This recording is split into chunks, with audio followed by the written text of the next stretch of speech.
The sun hung low over the dust-choked horizon as the people of Ash Hollow gathered in a tight circle around the weather-beaten auction block, their shadows stretching thin across the dirt like long, guilty confessions. In the center of the platform sat a young woman named Alara, her wrists bound, her blue dress streaked with the dusty fingerprints of rough men who had dragged her from her home at dawn, and cradled against her chest was her newborn, soon a tiny, trembling thing wrapped in a threadbare blanket, far too fragile for the cruelty of the world he'd been born into. The crowd buzzed with a sick fascination as the auctioneer, a broad-shouldered man with a whiskey-worn voice, stepped up and raised his hand, shouting that the bidding would begin at $50 for the pair, woman and child together, because they came as a set, as though they were nothing more than livestock. As Alara trembled, she kept whispering to her child that she wouldn't let anything happen to him, though the truth was that she had no one left to fight for her. Her husband had died in the mines, her family had succumbed to fever, and the debt collector who seized her now smiled greedily from the edge of the crowd, already anticipating his payday. The onlookers, shifting uncomfortably, stole glances at one another, yet none stepped forward to help. After all, Ash Hollow was a place where people learned quickly to mind their own business if they wished to stay alive. That was when, just before the auctioneer opened his mouth to call for the first bid, a sharp creak of saddle leather cut through the hot stillness,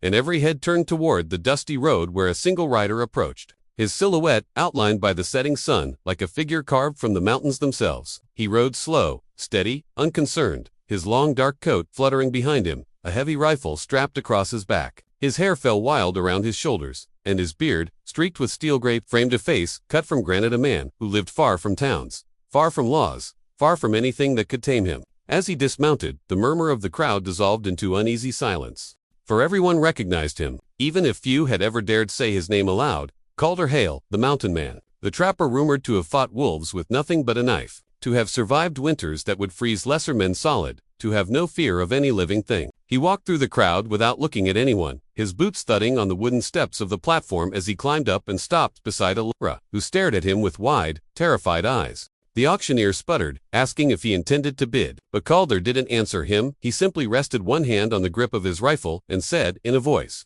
low enough to make the bravest men swallow hard, "Untie her now."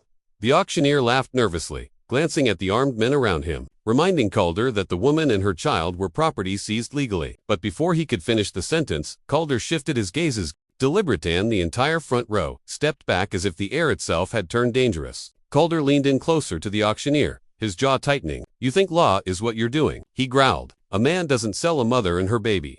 Not in any place I'll stand."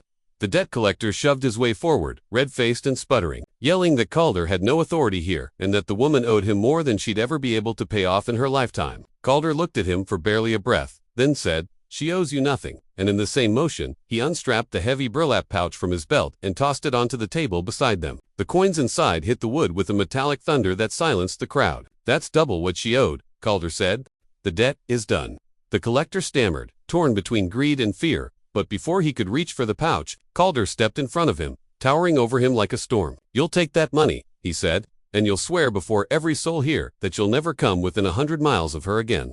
The collector nodded quickly, sweat beading on his brow, and raised his shaking hand to swear it. But the auctioneer still hesitated, glancing around as if hoping anyone would challenge the mountain man. No one did. Calder knelt in front of Alara, his eyes softening just enough to reveal a flicker of humanity beneath the gruff exterior. He cut the ropes, binding her wrists with a hunting knife, and as the cords fell away, she let out a broken sob of relief, clutching her child tighter. Calder stood, scanned the crowd once more to make sure no one would dare follow, then offered Alara his hand. "Come on," he said gently, "you're going home." But she shook her head, tears streaming down her cheeks, explaining that she had no home left, nowhere she'd be safe.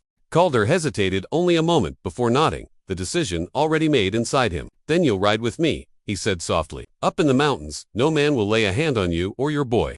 As he lifted her onto his horse and handed her the reins, the crowd watched in stunned silence, unsure if they had just witnessed a rescue, a warning, or the beginning of a legend. Calder, mounted behind her, wrapped one protective arm around her and the newborn, and without another word, rode off into the burning gold of the evening sun, leaving Ash Hollow forever changed. And as the dust settled behind them, the townspeople whispered that sometimes, even in the darkest corners of the West, justice arrived not in the form of a sheriff's badge but in the shadow of a lone mountain man with a rifle. If you enjoyed this powerful Wild West story and want more emotional, gripping tales just like it, make sure you subscribe to the channel.